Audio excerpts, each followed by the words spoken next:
This is the Padua Podcast Network.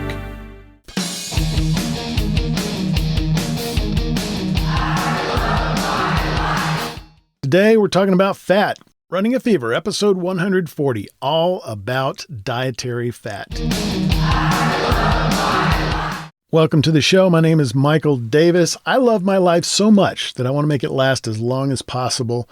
And I want to have not just a long life, but also a happy, healthy, and active life right up until the very end, which I hope is sometime in the next century.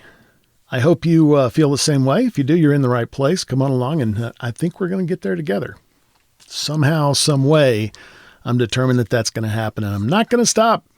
Not going to stop. Okay, today we're talking about fat.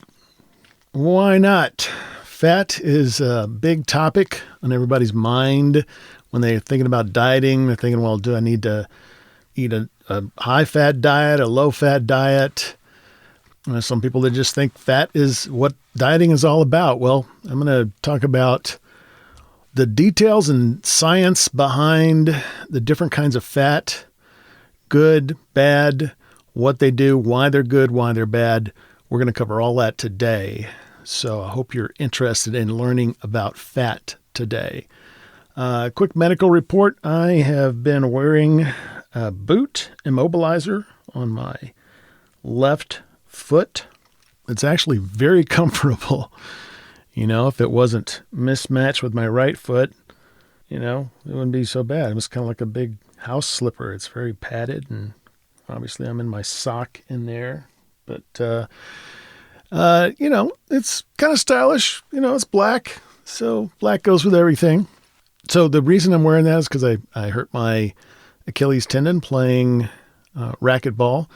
But so far, it seems like it's healing pretty good now. I was worried about it the first week, but this week seems like it's doing well. Of course, I'm not, I'm immobilized with this boot, so I'm not feeling it as much.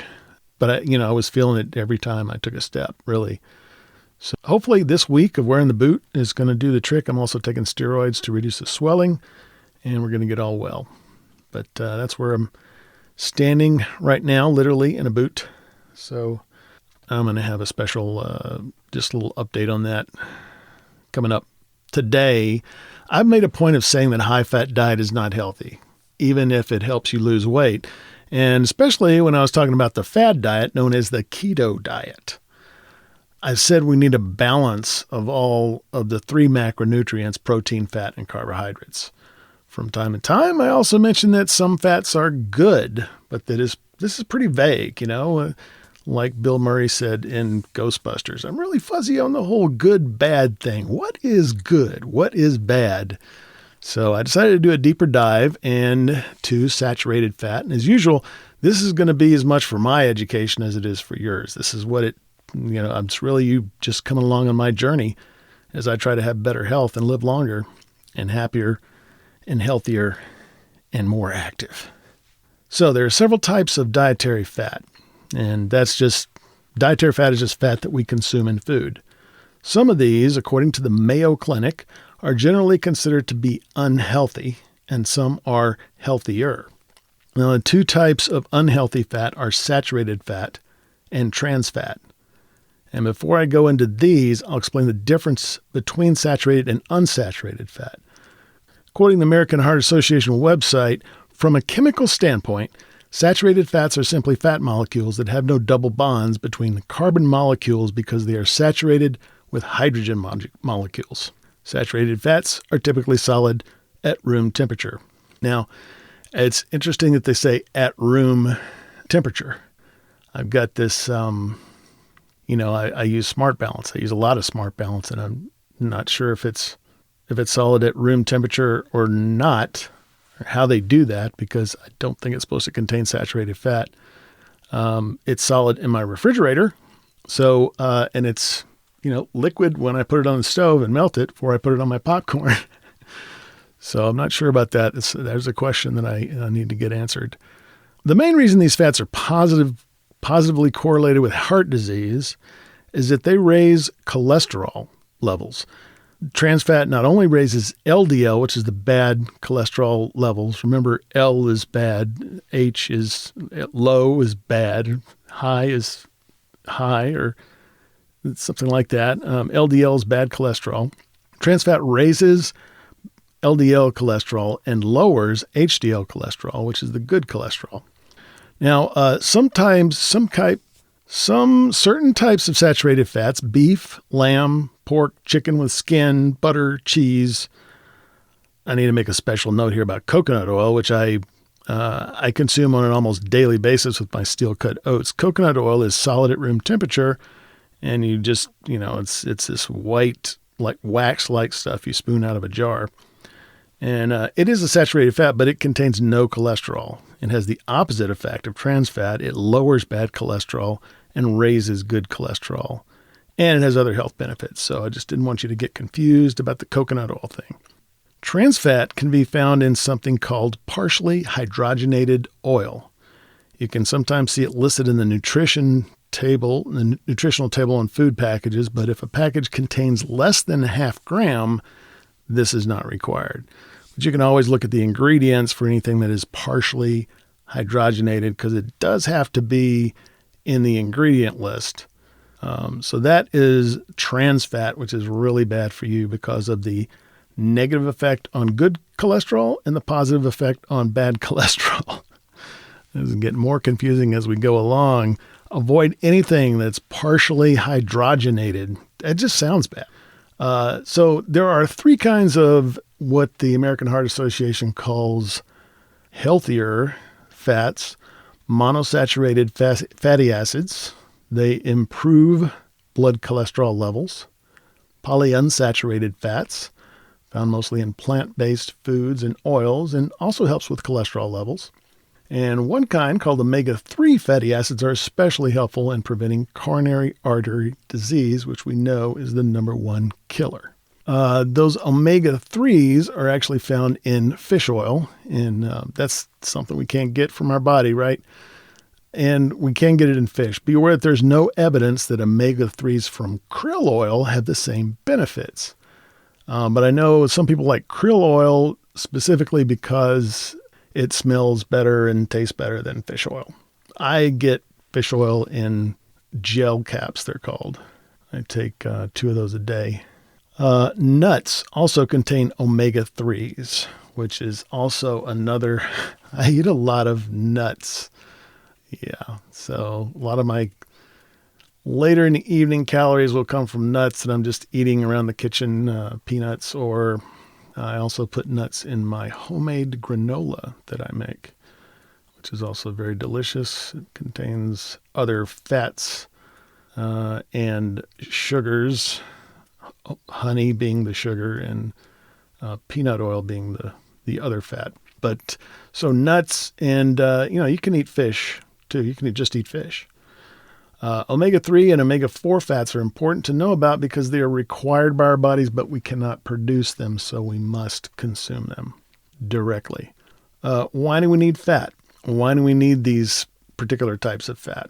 Obviously, it stores energy, which is why the fat our bodies can produce comes from excess calories, allowing us to store energy for future use. But some necessary vitamins can only be digested, absorbed, and transported in conjunction with fats. And these include vitamin A, vitamin E, and vitamin K. So that's very important. These are important vitamins, especially vitamin E. And fats also help keep our skin and hair healthy. They act as shock absorbers for our organs and help us maintain body temperature. When you think about it, it makes sense. It's kind of like insulation in your body. Fat can also dilute toxins in the bloodstream, protecting us from disease. So what is the right amount? According to the Mayo Clinic, fat, we need fat, but we don't need too much fat, right? So how do we figure out how much we actually need? Well, according to that Mayo Clinic website, and this will be in the show notes, of course, you should avoid all trans fat. So anything that's partially hydrogenated. I've noticed this in peanut butter too, like regular peanut butter. If you get natural peanut butter, it doesn't contain any of that stuff. But regular peanut butter contains partially hydrogenated oil of some kind. And, the reason that manufacturers use this stuff is, it stores better. For example, the peanut butter, if you get natural peanut butter, the peanut oil just kind of separates and everything. And then, so the partially hydrogenated stuff just mixes better. I've also heard that this kind of oil is used in fryers and, like the fast food joints because it doesn't have to be changed as often. So that's another reason. But obviously, these are not reasons related to health in any way. So they are only for the purposes of commerce. So what is the right amount? According to the Mayo Clinic website, you should avoid all trans fat and consume no more than 10% of your daily calories as saturated fat. Try to replace saturated fats with unsaturated fats. So they don't really, this is not a guideline on how much fat you should have, how many carbs, proteins. For one thing, it's different for every person, but they're just saying basically avoid trans fat and saturated fats. Avoid trans fat altogether and try to have unsaturated fats as opposed to saturated fats. So just be aware of that. Read the labels. Read the labels. Now, it's important to remember that all fats are high in calories. They're 9 calories per gram. So be sure to get the right amount of fat. I don't know how much a gram is. Is that like a tablespoon? I guess it depends on the material. Fat. I don't know how much a gram of fat is. But anyway, 9 calories. I know that a tablespoon of Smart Balance is 62 calories. So that, I guess, gives you an idea. Be sure to get the right amount of fat, but be particular about the fats you eat, is what the American Heart Association is telling us and what I am telling you. So, eat your fish, limit your beef, lamb, pork, chicken skin, butter, and cheese. I'm going to save everything for the cheese.